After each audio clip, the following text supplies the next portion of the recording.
Thank you for joining us today. My name is Ronda Jackson. I'm your host, serial entrepreneur, and small business advocate.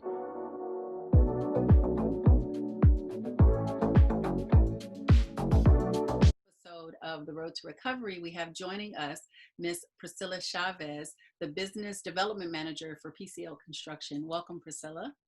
Thank you, Rhonda. Oh, you're very welcome.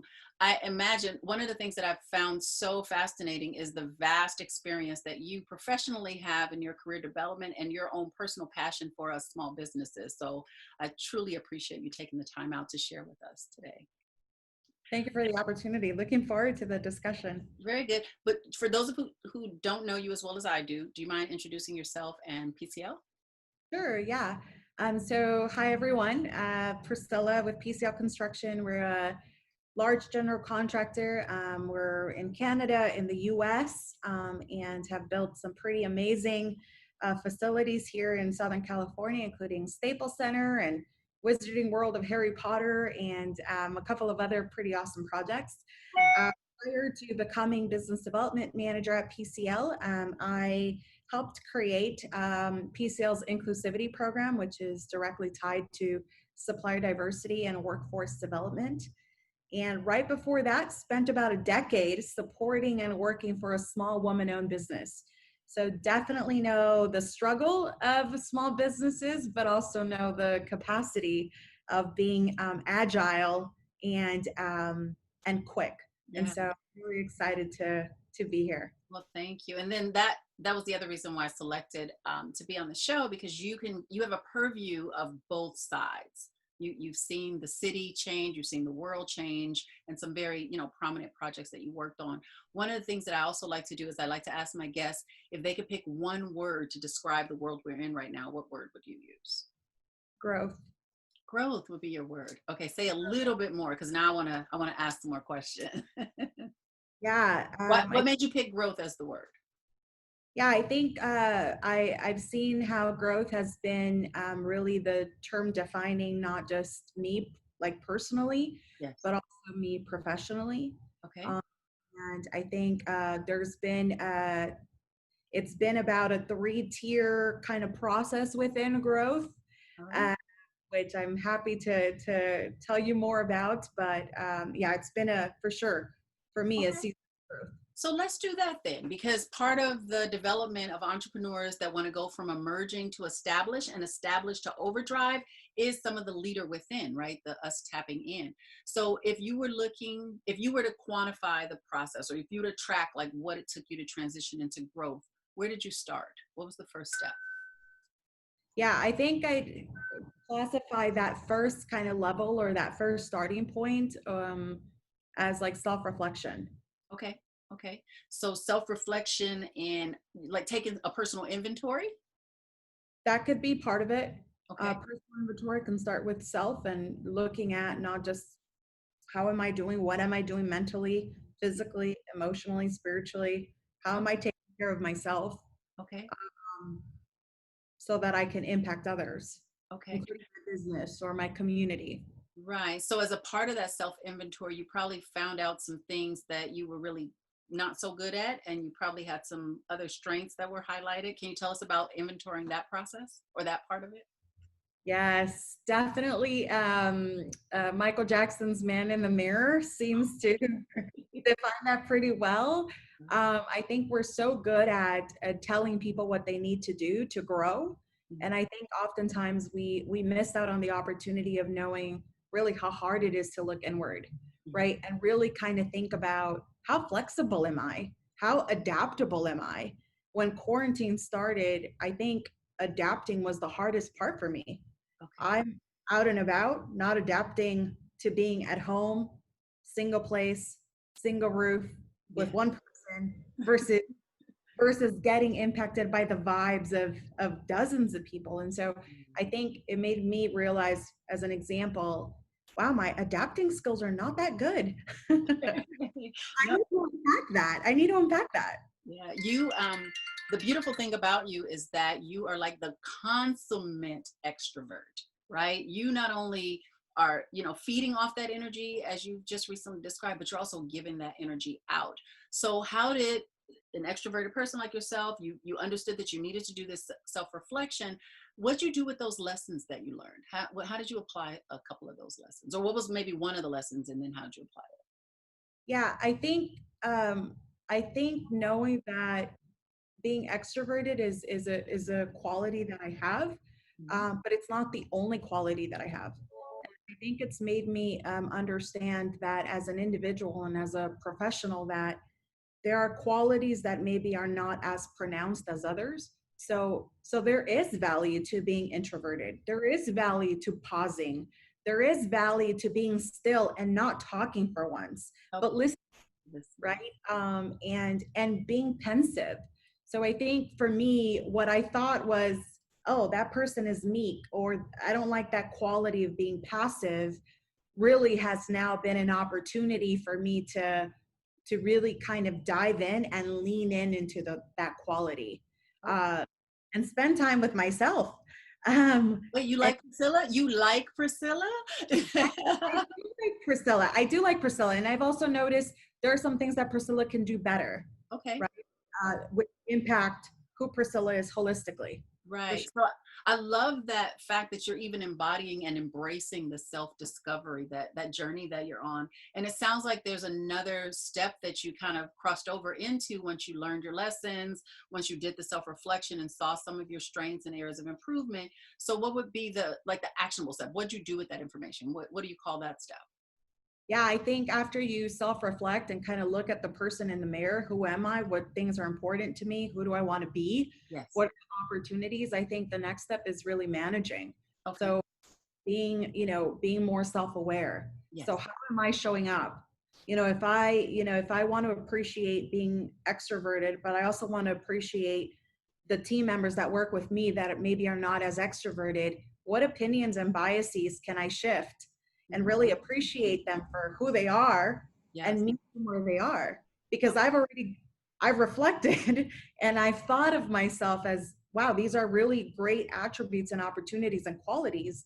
And so I think that reflection brings awareness, Yes. which then shifts, I think, to management. So how am I doing? Yes. Those items are reflected on, which, oh, I'm in a meeting now. I need to be aware of myself. Yes. How am I impacting the people I'm with? Yes, that self-awareness, that mindfulness, I'll call it, just to differentiate a little bit, is we usually want to use it as something that we do on the outside. Whereas what you're saying is that you've gotten benefits and sounds like very rich benefits from doing it on the inside. So being mindful and aware of self, which I think is a skill set with all of the uncertainty and civil unrest and just this phase that we're in the world. Sounds like it would be a huge, and especially from a diversity and inclusivity standpoint, that would be a huge skill set to learn and to adapt to. Yeah. I would agree with that. I think what I noticed was that oftentimes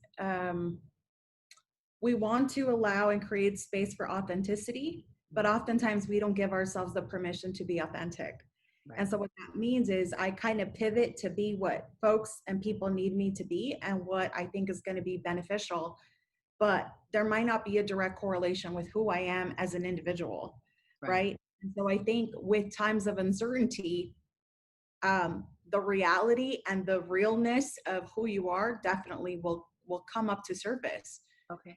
So, so what I mean by that is, am I really committed to this thing that I said is my core value?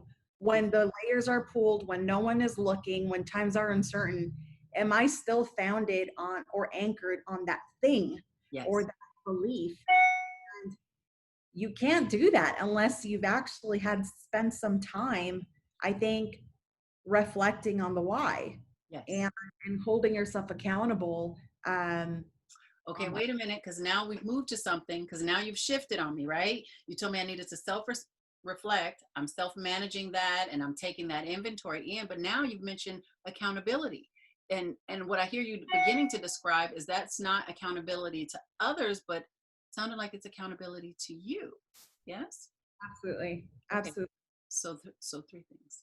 Yeah, I think after I've self-reflected, like for example, I talked about how I don't tend to do really good with staying still or being pensive or reflecting on success and failure. What was the differentiator between both of those outcomes?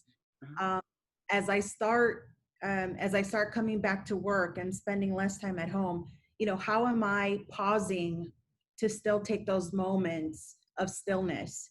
How am Right. I pausing to reflect on the benefits of being able to reflect on the wins and the losses, and really debriefing, Okay. right? And the accountability piece, I think, is the part where which excites me the most, because it's an opportunity to see fruition and to see like labor of your fruit of your labor, where Yes. you've done the hard work of reflecting and managing, and oh wow, I just got to see that in total action. Yeah. That was amazing. Right? Now I'm back, I've grown. And that's a pretty awesome feeling. But I think that what you're just, I mean, that's exactly what growth is, right? It's the seeds that are planted, and those seeds are usually planted when times are plentiful, right? The skills that you've honed and learned and gotten really crafted and gotten really good at. And then the other skill sets that kind of fell to the wayside because you didn't need them at the time, right? But then breaking through that ground like a plant does, that, like you said, that hurts. It takes a lot of force to have those breakthroughs. So can we make this a little bit more tactical for the entrepreneurs that are watching? Did you write that down? Was that just a mental inventory? Did you try any special tools or notebooks to go along with that? What kind of tools did you use? Yeah, that's a great question. And I do want to point out something about plants growing, because I think that's a great analogy. Mhm. I think before it actually breaks ground, a seed actually has to die before it actually gives fruit. Mhm. Yeah. So, so I think for me, it was an opportunity for me to, throughout this growth season, it's been great to really kind of identify those things that, what am I reflecting on? So journaling is a really good tool. And then really kind of spending time with digesting those items, and then thinking about, okay, are these items manageable, and Yeah. how can I manage them? And making sure that you are paying attention to yourself on that accountability piece, Yeah. right? Um, it's important, I think, in this season, especially with all the uncertainties, to celebrate all wins, All of them. not big wins, all of the wins. Okay.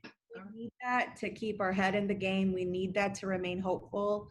We need that to remain optimistic, especially if you're leading a team or Right. if you're leading an enterprise. Like, people are looking to you to model the way. And that's strength.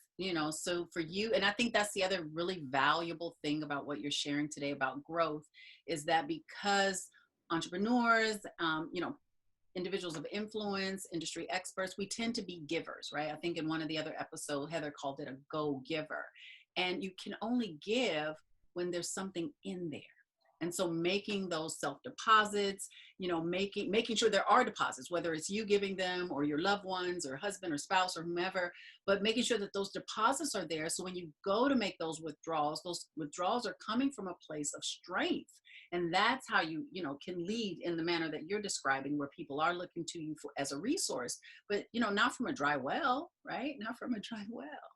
Absolutely, absolutely. No, I think that's a really great point. I think, especially when, um, with that uncertainty, it's come to really, I think, really shake some people's as foundations, right? Like, I think it's just a really great opportunity for us to be those effective leaders that we aspire to be, Yeah. um, the type of leaders that inspire, Yes. right? And the types of leaders who really get to leave a legacy. Like, this is the perfect moment for that, It is. right?